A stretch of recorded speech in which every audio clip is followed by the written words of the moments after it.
Λοιπόν, καλησπέρα. Θα απαντήσω σε μερικές ερωτήσεις που με ρωτάνε συνήθως τα άτομα που έρχονται στις τάξεις μου. Η πρώτη ερώτηση που μου κάνουν είναι πώς ξεκίνησα να κάνω Kundalini Global. Λοιπόν, έμενα για πολλά χρόνια, 12 χρόνια στο Λονδίνο και πήγαινα στο Try Yoga στο Camden. Εκεί είχα δοκιμάσει πάρα πολλές πρακτικές. Μου άρεσε η Hatha Yoga, μου άρεσε πάρα πολύ η Yin Yoga. Είχα δοκιμάσει Ashtanga, Vinyasa, διάφορα στυλ. Την πρώτη φορά λοιπόν που δοκίμασα Kundalini Global, ακόμα θυμάμαι την αίσθηση που είχα φεύγοντας από το μάθημα. Με είχε ενθουσιάσει το πώς αισθανόμουν και το πώς πραγματικά ήμουνα μέσα στο σώμα μου χωρίς να νιώθω άγχος. Πρωτοφανές αυτό για μένα. Λοιπόν, οπότε μετά από πολύ καιρό αποφάσισα να κάνω το training, την εκπαίδευση που χρειαζότανε. Αυτό βέβαια όταν την πήρα αυτή την απόφαση, δεν είχα σκοπό να γίνω δασκάλα γιόγκα. Δεν είχα κανένα σκοπό ούτε να διδάξω ούτε τίποτα τέτοιο. Ήθελα απλά να μάθω το τι γίνεται σε αυτή την πρακτική, γιατί βοηθάει τόσο πολύ. Ήθελα να μάθω πρακτικά πράγματα, πιο πολύ για μένα, γιατί με βοήθησε πάρα πολύ. Οπότε ξεκίνησα αυτό το ταξίδι και μπορώ να πω ότι μου άλλαξε τη ζωή. Πήρα αποφάσεις, έκανα πράγματα που δεν είχα κανένα σκοπό.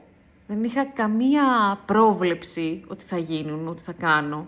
Μου άλλαξε πραγματικά τη ζωή, την οπτική της ζωής.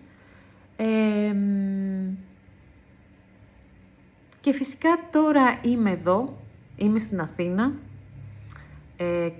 Διδάσκω γιόγκα, κάνω μαθήματα γιόγκα, Kundalini Global Yoga και πιο πολύ θέλω να δείξω στα άτομα που έρχονται, να τους προτείνω, να τους κάνω να εμπεδώσουν ότι δεν χρειάζεται να είμαστε σε συγκεκριμένη φόρμα. Δεν χρειάζεται να είμαστε αδύνατες, εύκαμπτες.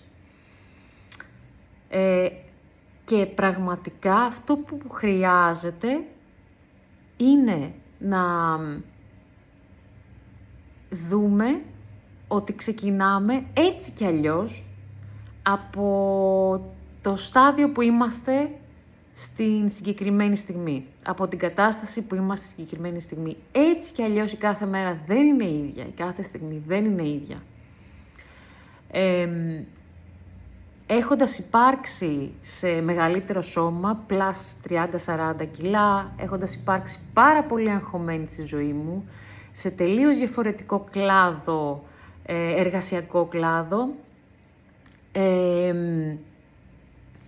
θέλω να βάλω την πρόθεση στα άτομα που έρχονται πάντα στις τάξεις μου, ότι